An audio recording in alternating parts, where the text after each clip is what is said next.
also want to just thank Ken for his support and being a board member, for his advice and guidance. I listened to all of it. I never did anything with it, but I just appreciated Ken's input all the time.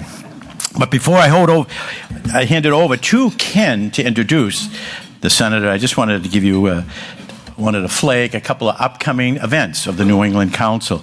As many of you know, 2025 is off to a great start for the New England Council, and it's a big year for the New England Council as we celebrate our 100th anniversary. And which makes the New England Council the oldest regional business organization in the nation. And last week we kicked off our anniversary celebration with a centennial toast at a reception in Boston. But it's the first in a series of 6, one in each, obviously, state. And we're saving the best for last.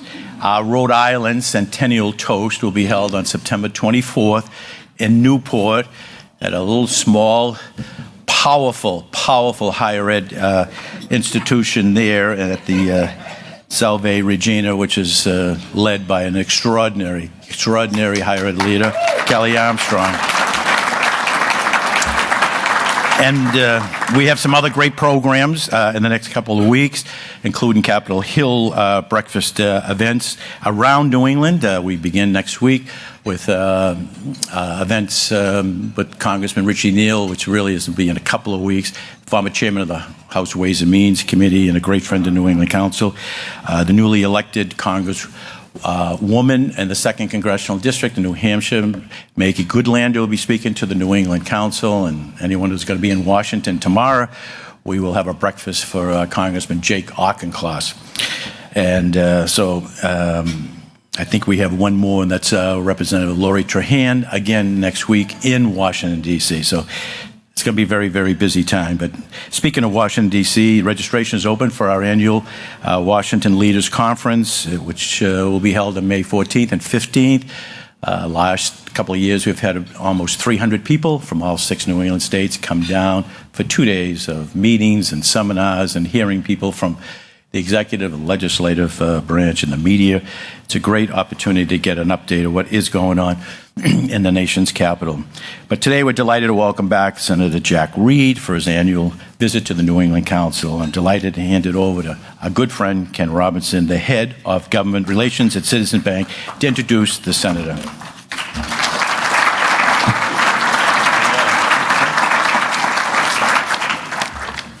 Morning. I was trying to think of an incident where I actually had to provide Jim with advice and counsel, and I don't think there's been an occasion in the past 20 years of being on the board. But it's great to be with everyone here and great to see everyone. What a turnout for Senator Reed. As Jim mentioned, I'm the head of government relations at Citizens Bank. I've been doing that for about 20 years, and I think almost on the board of the New England Council for as long as that. I'd like to thank the council for just being an excellent convener of elected officials in business, nonprofits, academia. And your dedication to Rhode Island is impressive, as well as the other minor states in New England.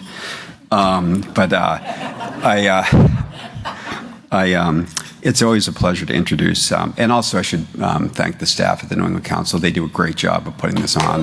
Tireless effort. Larry, Pauline.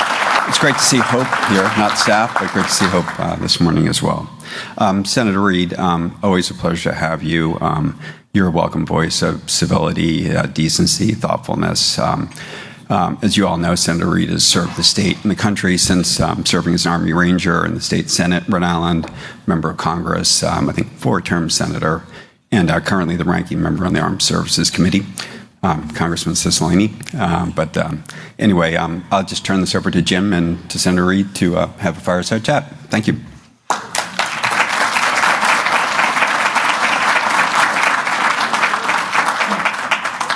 Okay, where would you like to sit, Senator? Probably on the left. Closer to the door. Probably on the left. I'll be on the right. We have the mics. Okay. Okay. We decided to do this sort of a fireside chat, ask a couple of questions, but give you an opportunity to think of a question that I'm not asking. And we'll take it from there.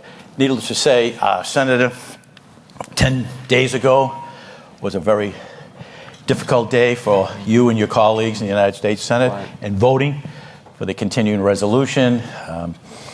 10 members of the United States Democratic side voted to allow the government to function, really, for the next 6 months. And your leader, Senator Schumer, has taken a lot of heat.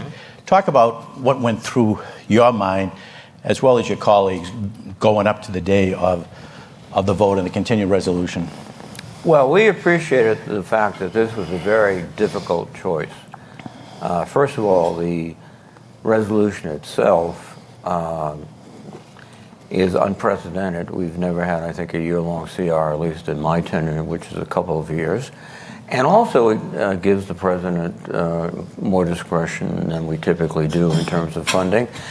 And finally, it reduced spending and domestic spending anywhere from $4 to $7 billion, and it did not even reach the level of defense spending that we agreed to in the Fiscal Responsibility Act. So the vehicle itself was flawed.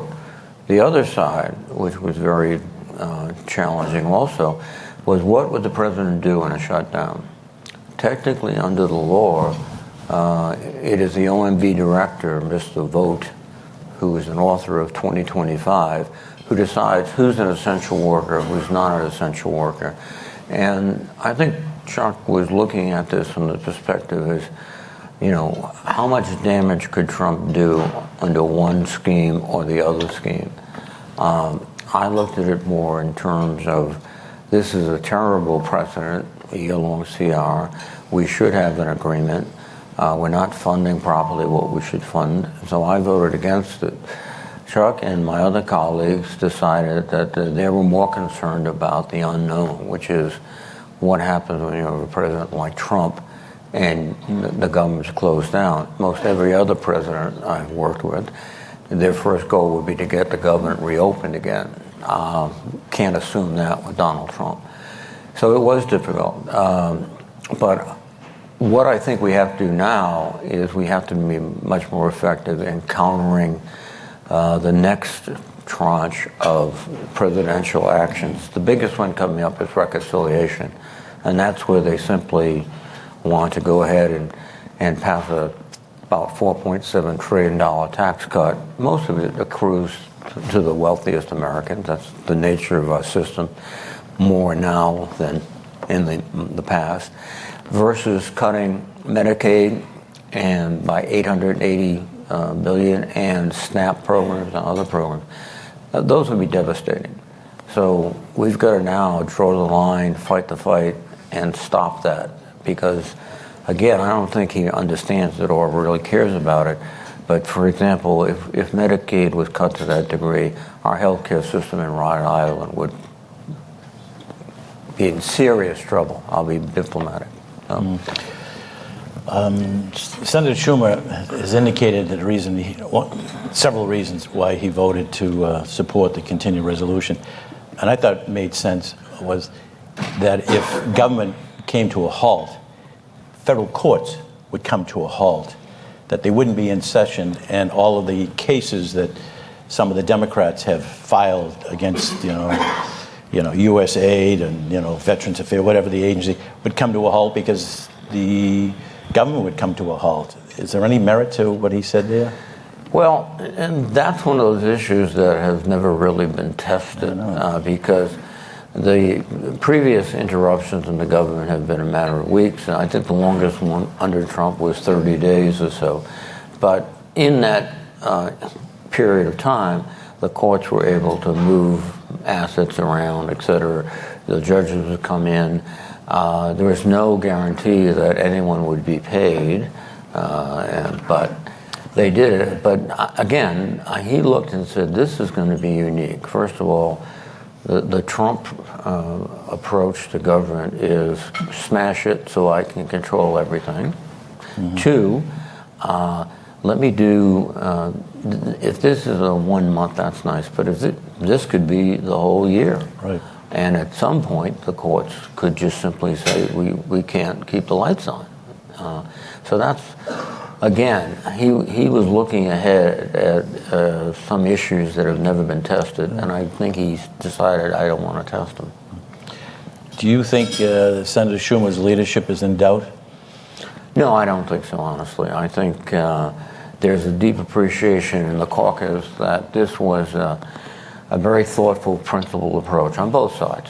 Yeah. I think the bill itself was inherently flawed, deeply flawed, but as he thought through consequences of a shutdown, many of which have never been tested, he became a little more risk adverse, I think, than some of us. But at the end of the day, I think people respect he took a tough vote, and he's not walking away from it. Mm-hmm. Do you think there were some people, political outsiders, thought that what needs to be done is the Senate Democrats got to be working with the House Democrats and a united message in opposition to whatever the programs are. But looking at it from the outside, they're saying, well, the Senate Democrats, they voted for the continuing resolution. The House was united with, Hakeem Jeffries, keeping everyone in line against it. Do you think the parties will come, the House and the Senate come together? We have to, because in unity there's strength, and we need to be much more unified in order to deliver a consistent message and do it effectively. So that's why all this discussion of, get rid of Schumer, do this, do that, it doesn't help us. It helps, frankly, President Trump. We have to come together very quickly. And again, the focal point, I think the next focal point will be the reconciliation bill, which should come up within the next several months. Mm-hmm. I mean, you've been vocal in the administration's cuts across the board, and veterans, some 85,000 jobs are being projected to be cut, and we can get into the Department of Education and just so many. But what role do you think you and your colleagues can do to prevent this from actually happening? Some people say it's going to be the federal courts that's going to be the guardrail for us. My only question is if the federal courts rule in favor of restoring the cuts, who enforces it? Wouldn't the administration say, well, that's the key question. I think the presumption we have, and it's held true throughout our country, is once the court speaks definitively, that's the law, and no one questions it. But we're now having the first time have a president that has utter contempt for the law, the Constitution, the court, everything. He might decide saying, well, that's nice, I'm not going to follow your decision. The remedy there is impeachment. However, to get an impeachment vote out of the House, I wouldn't bet all my money on that one, and you need 67 votes in the Senate. In fact, I think if you look at the process of sort of Trump's from first term to second term, he feels much more powerful now. After he was vindicated, erroneously, I believe, in the January 6th impeachment, he felt that he can do almost anything now because the Republicans in the Senate will protect him, as would the Republicans in the House. Then the court issued last year a ruling that he's immune if it's in a public official action. Everything he will claim is an official action. And then his battles now with the court, eventually they will reach the Supreme Court, and I think you've correctly pointed out, that's really where the crisis comes, whether he'll say fine. I think what we have to do, and I've been trying to urge this should be an issue in which even our most conservative fellow Americans, like the Federalist Society, should be standing up and writing pieces that say essentially there's one rule that can't be broken. The government must follow the court. And I think that's one of their principles, I hope. But if we start building up not just the Democrats, they always don't like what he does, but moderate Republicans and even very strict Federalist-type Republicans, that could pave the way so he doesn't have a real good political option to defy the court. You know, in the last couple of days, he's diminished the Department of Education. It's still technically in existence because I believe it takes an act of Congress to wipe out an agency, but he just pretty much vacated the agency. I don't know, it's 50%, 60%. I think Rhode Island gets about $285 million from the Department of Education. How is this going to impact the schools here in Rhode Island? Well, it's going to be terrible because, first of all, he wants to transfer, for example, the Pell Grants and the Stafford loans into the SBA. He's already reduced the SBA by 20,000 personnel, so they're going to be overworked just trying to do the stuff they know how to do. And then suddenly they're presented with a rather complicated system. And I've been paying attention since my daughter's been in high school the last few years. But you know, they had a new system that was, it's a mess. They finally got it a little bit better last time. It's going to be just a colossal, I think, situation of not enough people, not enough experts, not enough anything. That's the Pell Grant, the college type impact. When you get down to IDEA, that's been transferred over to the Department of Health and Human Services and Secretary Kennedy. I just don't think they're capable of delivering, again, a whole new system, establishing the lines of communications through state education agencies. It's not going to happen overnight. And my fear is what happens is that, you know, we go back to the bad old days, like when you and I were in school, there were always 3 of your classmates sitting in the corner in the back, no one paying much attention to them because they had learning disabilities. And we had no programs for them. And, you know, I think the sisters in your case and my case would, you know, they had a ruler.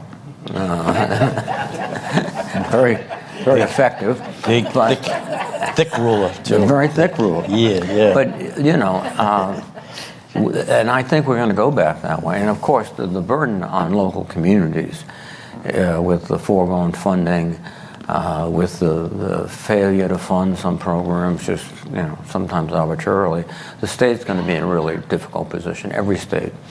And that's on top of just what we're seeing now in the deficits that every state is approaching. So it would, and that's just one aspect of it. When you couple the healthcare industry, that's another disaster. Of course, the administration would say that we're really earmarking block grants, all the Department of Education money to the states. Let them, they know best how to distribute the money. So we're making it easier to. I know. Here's what I've discovered about block grants, particularly if people don't like the program. Yeah. The block grant is $100 million the first year, $100 million the second year, $100 million the third year, or maybe less. And eventually you're way behind because the inflation effects and other things. It's a way to, you know, I think we block granted a lot of the programs of President Johnson, the Great Society programs. That's the way we ultimately got rid of them. You just drew the block grant down to nothing and it was gone. Yeah. You are so universally respected in national security, international security. When you speak, both sides listen. There's been some dramatic reduction in personnel at the Department of Defense in areas that you're very, very concerned about, whether it be in nuclear and other areas. Are we heading towards an international crisis with the loss of the workforce that we really need? Well, we're looking at challenges to readiness, and that is a combination of many factors. One is we go back to the Bush administration when we really undertook the war in Iraq, which I opposed.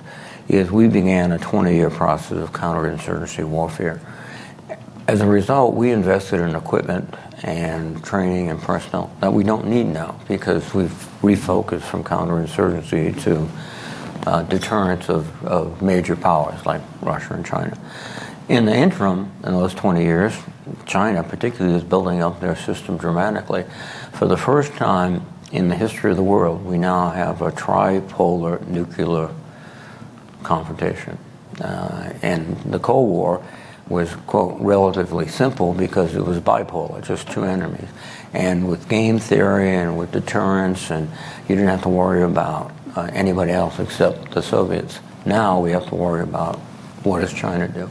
The other thing, too, in terms of the world that's emerging, is because of our alienation of our allies that the president does just willy-nilly, embarrassing the King of Jordan, our best ally in the Middle East, and a graduate of Deerfield Academy,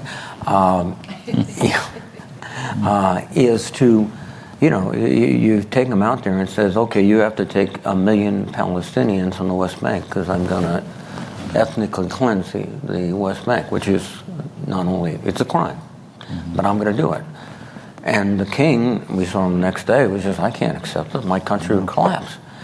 And he's our closest ally. Then with Zelensky, and the Oval Office was terrible. But the denigration of our relationships with allies, there is the potential for nuclear proliferation. You get people talking about now that, well, they're not going to come to our aid, and the Russians are nasty, then let's get a nuclear weapon. And so they're creating problems that are incredible. Getting back to our services, we've had this challenge now of shifting gears to high-level conventional and, we hope not, but unconventional warfare. And we're at the same time we're trying to rebuild our industrial base. We were in a situation from really World War II where we fought with complete air dominance and complete logistical throughput. There were no congested logistics. We could go anywhere we want. We controlled the airspace, etc. We can't do that now. We have congested logistics. We'll have air fights that we might not win all of them, etc. So we now have to start rebuilding our military based upon these new weapon systems and these new techniques. We let the industrial base shrink. We have to rebuild it. And now we're also at every 60 years, we have to rebuild our nuclear triad, which is very expensive. Our land-based systems, our sea-based systems, the Columbia-class ballistic missile system, which we begin at Quonset Point, we're not producing them as fast as we must. And then the B-21, the new strike bomber, is actually doing very well. Ironically, the most expensive construction project we will ever have in our life is the land-based missile systems, because we have to go in the middle of Montana and build new silos and new everything. It's all kind of just, it's not technically sophisticated, and where do you get the workers in Montana? So that's coming, everything seems to be coming together. And the result is, in getting back to the readiness point, is that, for example, we have a measure of aircraft availability, and of the 45 aircraft in our inventory, 42 of them were not meeting their availability criteria. They were being repaired, or they had a part missing, or something like that. So that's one example of readiness. The final thing that's hitting us on readiness is this DEI effort, which is denigrating soldiers, and they fired, just coincidentally, Admiral Franchetti, who was the first female chief of naval operations. They fired Admiral Fagan, just coincidentally, the first female commandant of the Coast Guard. They fired General Brown, an African American. So this is very bad, because people in the Pentagon offices are really nervous about their status. Can they speak out truthfully, or do they have to toe the party line? And it's really going to hurt our readiness and our retention. Nevertheless, we still have the greatest fighting force in the world. I don't think the Chinese are like, no, they're probably, those guys are pretty tough.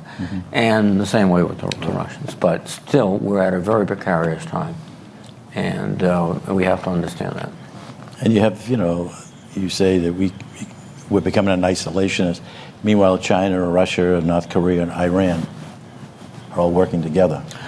I got to tell you, one of the worst foreign policy blunders that we've undertaken so far is taking apart the USAID. We do not, in Africa, for example, have a lot of military forces. What we had was USAID, PEPFARs, which George W. Bush created, which is our anti-HIV program. We're saving people's life, maternal health care, vaccinations, etc. And we just left. And who's going to fill that void? China, okay, yeah. The Russians, the Wagner Group, freelancers. And then Islamic terrorist groups are going to start moving from Shahal, from Mali and those places closer to the coast.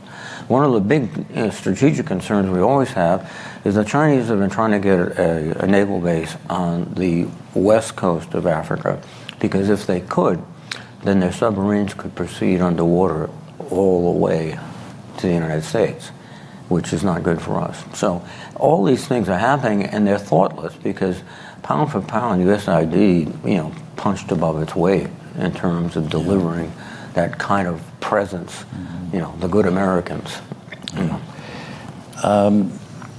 The president announced a while ago tariffs, and in particular tariffs on our neighbors, our best neighbors, really, Canada and Mexico. I mean, we do so much with, in particular, Canada, and Canada is a key exporter of lumber that we need for affordable housing or any type of housing. The lumber that we, import from Canada is a lumber that can be weatherized here, and because of the climate, it's a very special lumber only in Canada.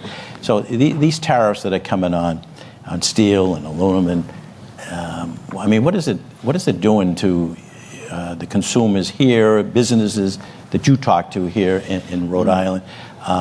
Because a lot of people are fearful that if they continue, this could maybe cause some type of inflation, a slowdown. Some of the manufacturers may not be able to build.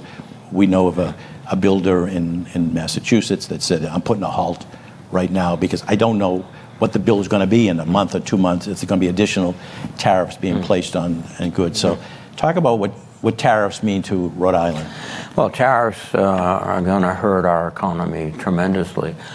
We get a significant amount of energy from Canada, particularly the further you go up north. But even here, the system is integrated, so our prices will go up.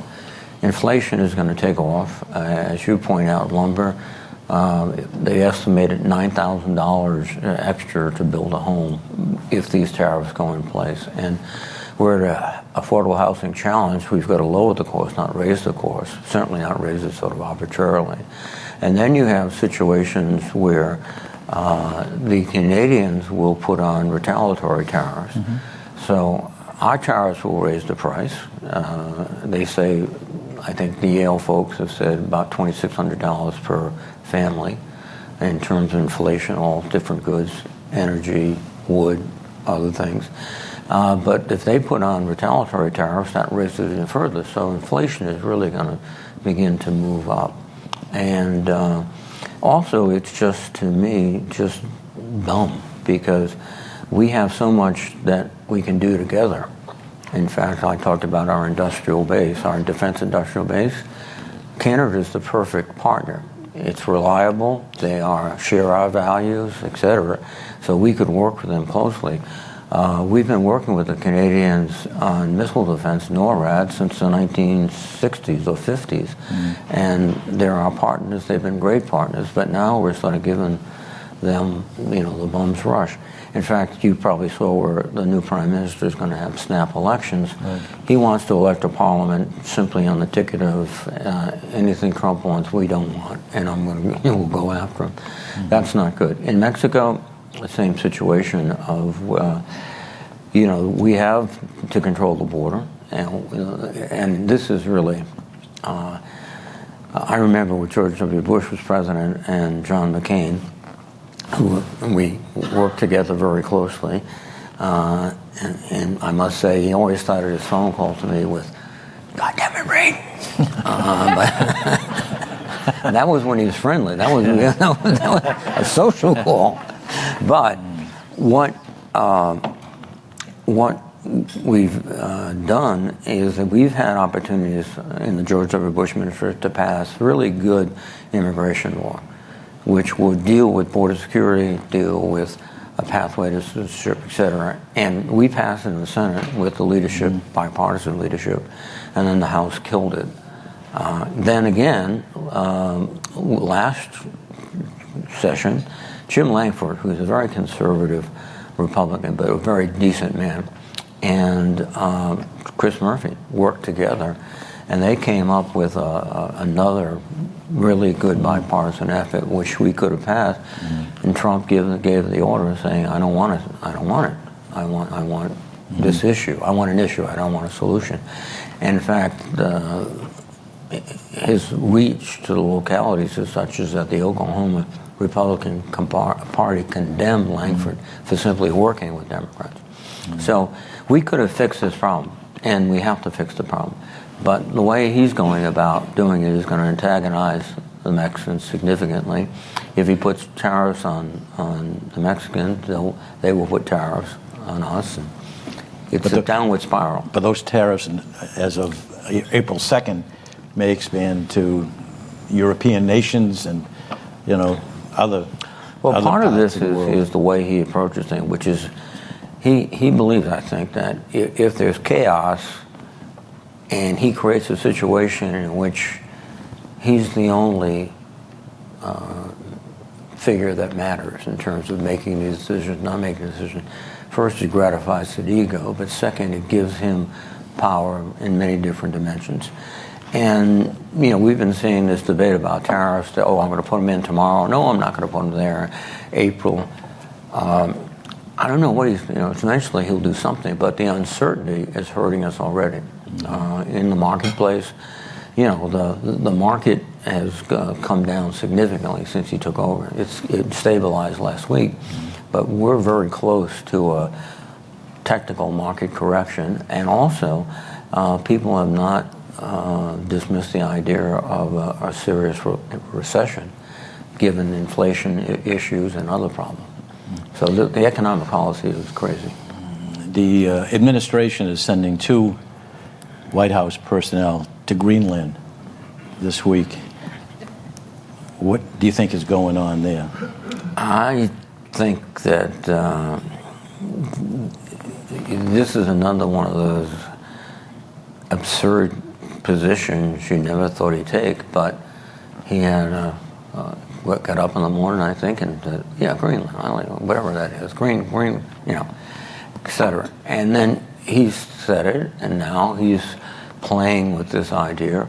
The interesting part of that is Greenland is a part of Denmark, which is a NATO country. So if we tried to do it by force, NATO would have an Article 5 case in which they would come together. It's just crazy. You don't do it that way. And, there's what happened to the old-fashioned diplomacy of going in and making a treaty with Greenland for access to their precious metals and minerals and things like that.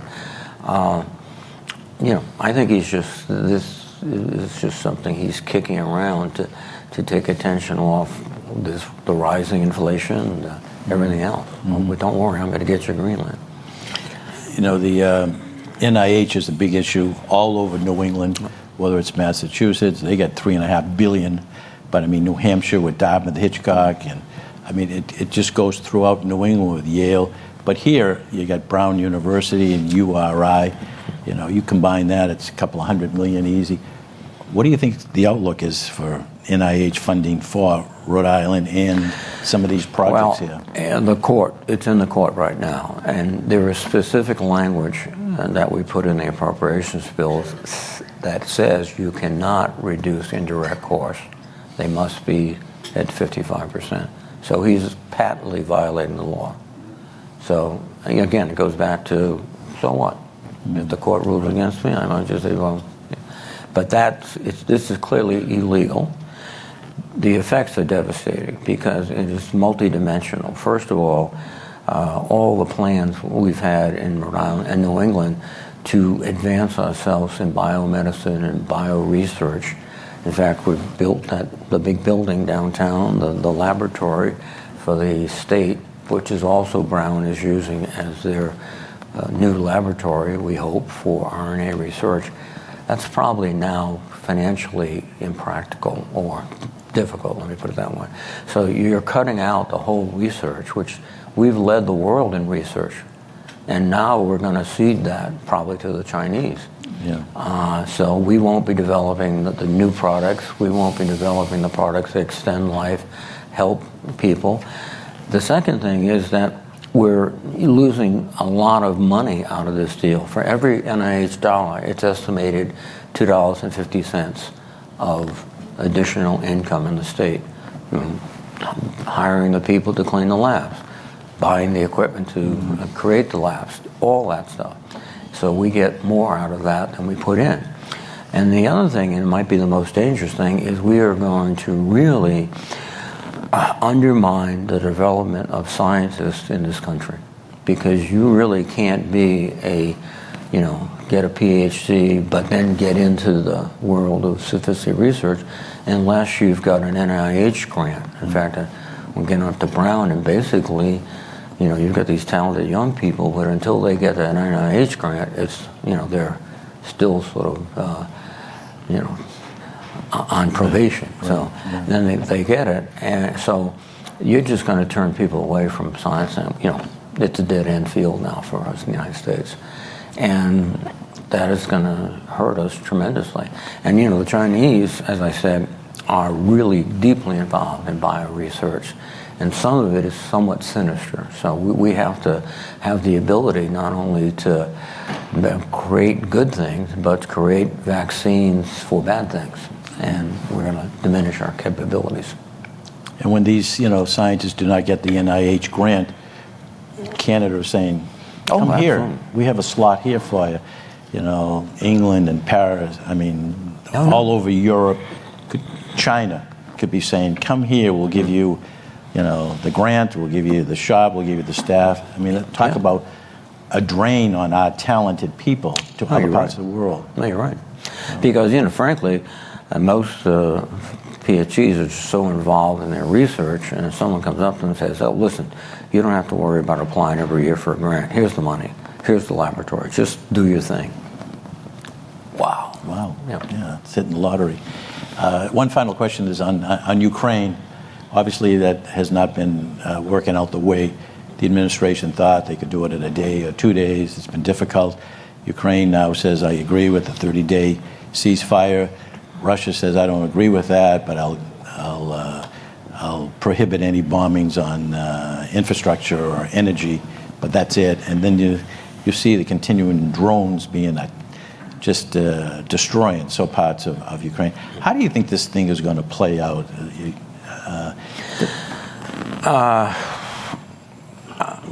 My sense is that they will pressure the Ukrainians to sign something, which the Russians have drafted, and then after that, the Russians will disregard it either immediately or they might take some time to reset and regroup. But they are not going to give up any land they've taken from the Ukrainians, which is Ukrainian territory. There is the possibility that Trump might agree to recognize Crimea as part of Russia, and maybe the Donbass too, which is contrary to international law, contrary to all our allies, etc. I think the Europeans, and they grasp the fact that he will not stop with Ukraine, and they will try their best to support the Ukrainians. The Ukrainians, I don't think they won't stop fighting, in the sense that they may pull back from whatever line they draw as a ceasefire, but they're just not going to give up their whole country to Russia, and they might not even, at the end of the day, sign it. But the Europeans will try to help. Eventually, in this type of attrition, the Russians' size and power probably overwhelms. But Putin is very clear. He wants to restore the great Russian Empire, which includes, parts of Poland, parts of all of the Baltic, and he'll keep doing that. And again, we might sort of, this might give him the permission to do so, because, Trump will probably, I think, once this deal is done, says, hey, we're all done with them. Let the Europeans sort out their own problem. I think you're right. Russia looks at Ukraine as part of Russia. Oh, absolutely. Not an independent country. No. Putin gave a speech several years ago and laid out this doctrine. And in fact, they see that as the founding place of the Russian Empire, not just something that's been under our control for many years. Mm-hmm. So they have part of it is just his delusional attitude about history, like he makes it up as he goes along. But a lot of it is myth, a lot of it is legend. But he's pulled it all together.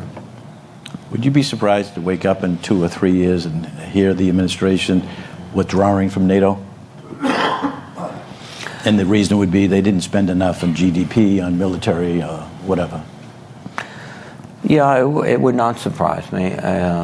Although I must say that there are certain lines that even my Republican colleagues, for the first time really, Roger Wicker, the chairman of the committee in the Senate, and Mike Rogers in the House wrote an editorial saying it would be wrong, because they're talking now about taking the American out as the supreme commander in Europe. Right. And they said, well, that would be, very politely, that would be stupid, et cetera. So you're going to starting to get pushback from Republicans, is what we need, because they can basically say, you can't do this. We'll pass legislation. We've got the votes now. He'll push that. I think I think more than the first thing that will happen is that he would not respond to an Article 5 violation, saying we're not going to get involved. That's not our problem, or he'd think up an excuse, which is basically, that would effectively end NATO. Yeah, right. I know I said to be the last week, I was just curious, your reaction to Senator Jeanne Shaheen, your colleague. You serve with her on several committees, that she announced her retirement. What does that do to New Hampshire? What does it do to the country, her knowledge, her wisdom? She's extraordinary. Not only a gifted statesperson, but an extraordinary human being. She sits right next to me on Armed Services, and she's the ranking member in Foreign Affairs. She's done a tremendous amount to focus issues that are critical to not only New Hampshire, but to the whole state, internationally, and also domestically. What we have, this is another problem coming up with Medicaid. During the COVID, we provided a tax credit premium for low-income Medicaid users, which has allowed, or low-income affordable care users, which has allowed them, really, more Americans to participate in the affordable care, have insurance. The Republicans are going to cut that unless we extend the legislation, and she wants to extend that. So she just does a lot. I think that does the country lose a great talent? Yes, but the vibrancy of the country is someone will come in there and step up and really work hard, and New Hampshire and New England will be the better for it. We have time, maybe 1-2 quick questions, if someone would like to ask the senator. Just identify yourself also. Deb O'Brien from Community Resources for Justice. We were talking at the table earlier about a lot of us are here in the New England states. You were talking about Medicaid.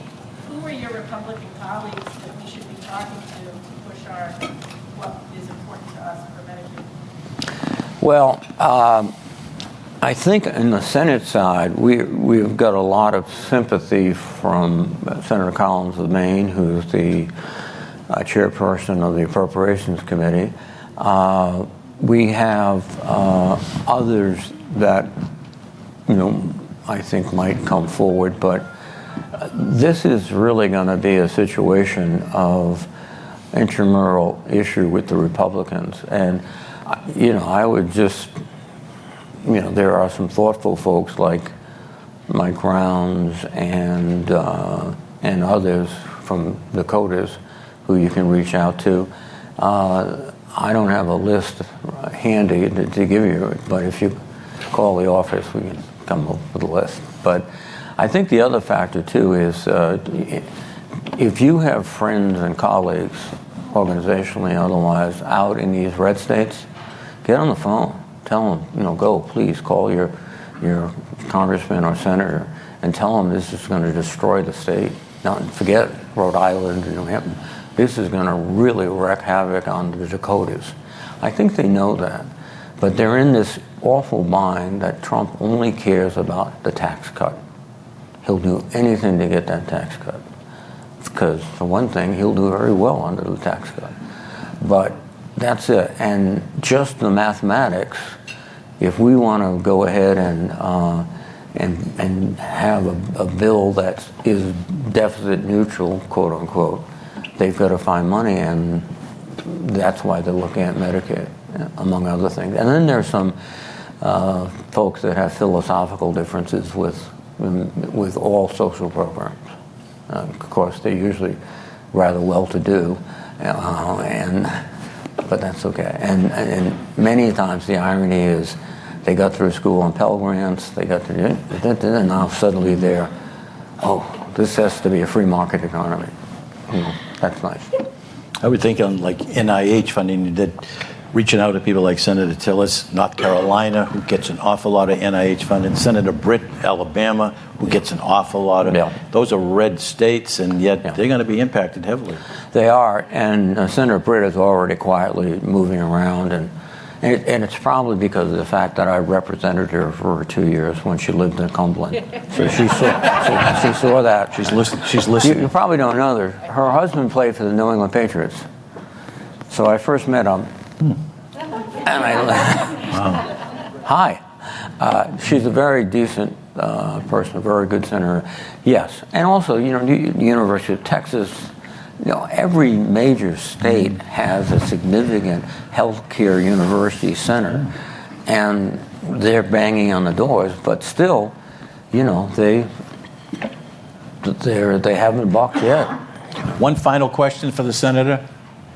Yes, ma'am. Just identify yourself, and there's the mic here. Holly Snyder, AARP. Thank you. Holly Snyder, AARP. I know we've heard a lot of concern about the condition of Social Security recently, and in particular that the Trump administration is planning to apply new strictures for people enrolling in Social Security. What have you heard about that, and what would you suggest that retirees do in terms of enrolling to get their Social Security benefits? No, they are going to make the period where you can sign up and renew and change much shorter. I don't think they'll advertise it because they want it to go by like, you missed, sorry. They are also going to cut out the person-to-person telephone dialogue, which means lots of people won't be able to get their questions answered, won't know what to do, etc. They're talking about in-person sort of where you have to go to get a new card in person rather now it can be done electronically. And this is all kind of insidious gamesmanship, which is designed to get as many people off Social Security or prevent them from getting on as possible. Musk has called it a Ponzi game. Okay, but I think they're very serious about trying to undermine Social Security and do it without, sort of announcing they're ending it. They're just going to let it slowly wilt on the vine by taking away access, by taking away notice, and that seems to be what they're doing right now. So if you're elderly and you're disabled, they're saying, just go online, and they have no access, or come and visit your nearest Social Security office, but let them know that some of them have closed. And it's critical because seniors, and particularly here in Rhode Island, that's what keeps them whole together, and whatever other money they've saved. And it's really, it's, I think, cruel as well as being stupid, because these people work their lives, most of them, and they deserve to have a decent retirement. So. Well, with that, I hope you enjoyed a very enlightening, informative, sort of upbeat, I guess. I don't want you to get too depressed. But the Celtics won last night, yeah, 5 in a row. Yeah, and the Red Sox opened very, very shortly, so all is good. But I just want to thank the Senator. Thanks, Jim. Okay, thank you. Okay?